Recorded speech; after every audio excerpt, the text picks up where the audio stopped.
নমস্কার বন্ধুরা, আমি প্রিয়া। সবাইকে স্বাগত আমার নতুন একটি মিনি ব্লগে। আজকে সোমবার, রাখি পূর্ণিমার দিন।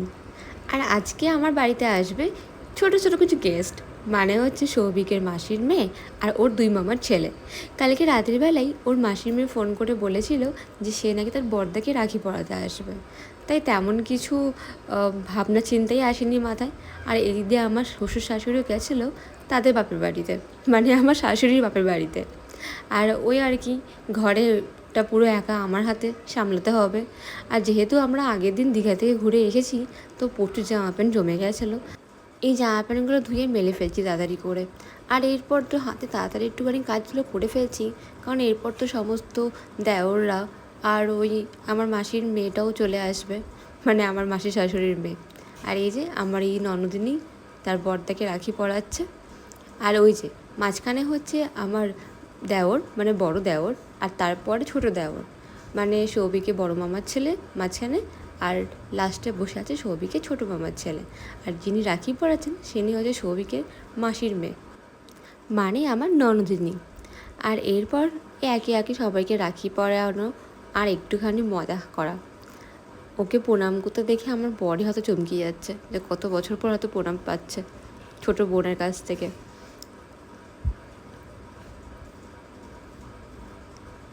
এই ছোটো ছোটো মুমেন্টগুলো এনজয় করতে খুব ভালো লাগে, তাই না? আমিও কিন্তু রাখি পরেই ফেলেছি আমার দাদাকে আগের দিনই। ওই যে বলেছিলাম না যে দীঘায় গেছিলাম, রবিবার দিনে আমি পরেই বাড়ি এসেছিলাম। ওদের ভাই বোনদের রাখি পরানো দেখে আমার নিজের দাদাগুলোর কথা খুব মনে পড়ছে। যদিও বা তারা অনেকটা দূরে থাকে, মানে যেহেতু আমরা হাওড়ায় থাকি আর ওরা থাকে সেই কলকাতার সাইডগুলোতে, তাই এখানে ওদের আসা একটুখানির পক্ষে সম্ভব ছিল না, কারণ সকালে সবারই কাজ থাকে আর সবাই কাজে বেরিয়ে যায়। কিন্তু ওরা যেহেতু সব এক জায়গায় থাকে, তাই ওরা টাইম করে কী সুন্দর সবাই ম্যানেজ করে চলে এসেছিলো রাখি পড়তে বোনের কাছ থেকে। এইসব দেখলে নিজের কথা খুব মনে পড়ে না, যদি নিজের দাদারা থাকতো। তবে আমি আমার একটা দাদাকে রাখি পরিয়েছিলাম, যেটা বললাম সেটা হচ্ছে আমার বড় বেশি ছোটো ছেলেকে রাখি পরিয়ে এসেছিলাম। সেও কিন্তু আমাকে উপহার দিয়েছিল, সে আমাকে উপহার দিয়েছিল ভালোবেসে একটা ক্যাডবেরি। আর এই যে রাখি পরানোর পর তার বোনের আবদার যে সমস্ত ভাইদের হাত দিয়ে একটা ফটো তোলাও, যাতে সে স্ট্যাটাসে দিতে পারে, ওই আর কি যা হয়। এবার এখানে একটু পেট পুজো হোক সবার। অনেকক্ষণ ধরে বসে আছে সবাই বোনের হাতে রাখি পড়বে বলে। এই কি রে? হ্যাঁ সত্যি সত্যি গিফট দে ভাই। সঙ্গে বৌদি আছে, বৌদিকে ফ্রিতে একটা গিফট দিয়ে দিবি। একজন হচ্ছে আইটি সেক্টরে ইঞ্জিনিয়ার, সফটওয়্যার ইঞ্জিনিয়ার, বিশাল বড়। ইনি হচ্ছেন অ্যাকাউন্টেন্ট, বিশাল বড়। ইনি হচ্ছেন তো প্রমোটার আমাদের এই জন্য। প্রভু আমাকে কিছু গিফট দিচ্ছে। দে গিফট দে। ভালো সেটা আমি নিয়েছি, কিন্তু হাতেও একটা কিছু দরকার। কি রে তোরা, একটু দে ওকে। So sad for you, Pampu.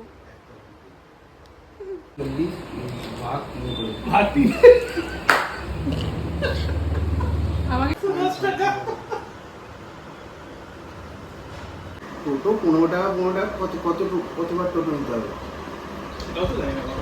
আমি একবার হচ্ছে দুবার না, দুটো টোটো তাহলে 30 টাকা, 10 কোটি। 400 টাকা।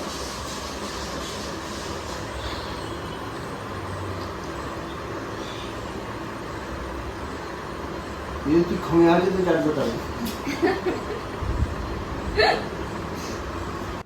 দেখছেন কি অবস্থা? এরকমভাবে সবাই জ্বালাতন করছে বোনটাকে।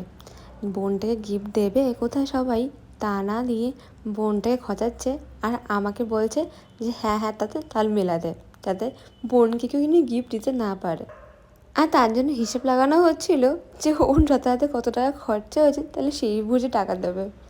আর এদিকে কিন্তু আমার ননদিনী খুব নাচরবান্দা, সে কিন্তু গিফট নিয়েই ছাড়বে ভাইদের কাছ থেকে। আর তার জন্যই চলছে তর্ক বিতর্ক এখানে। কত টাকা দেখি একটুখানি। কি 30 টাকা পাবে এই মামপু রানী? আমার রাখির দামের চেয়ে।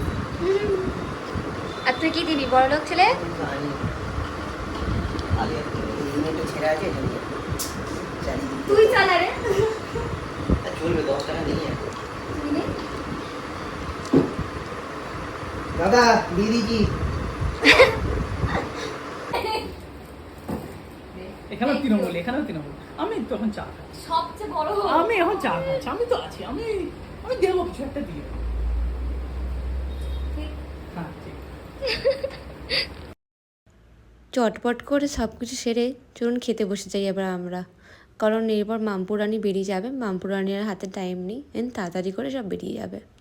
আর এরপর আমরা সবাই খেতে বসে গেছি, আর সবিক ফাইনালি তার বোনকে গিফট দিল, বোন তাতে খুশি হয়ে গেল। আর এবার বোন বললো চলো আমরা এখন হ্যাপি হ্যাপি বাড়ি যাবো। চলুন সবাইকে টাটা, আমার পরে নতুন একটি ব্লগে সবার সাথে দেখা হবে। ততদিন আপনারা ভালো থাকবেন, সুস্থ স্বাভাবিক থাকবেন, দেখা হবে নেক্সট একটি ব্লগে।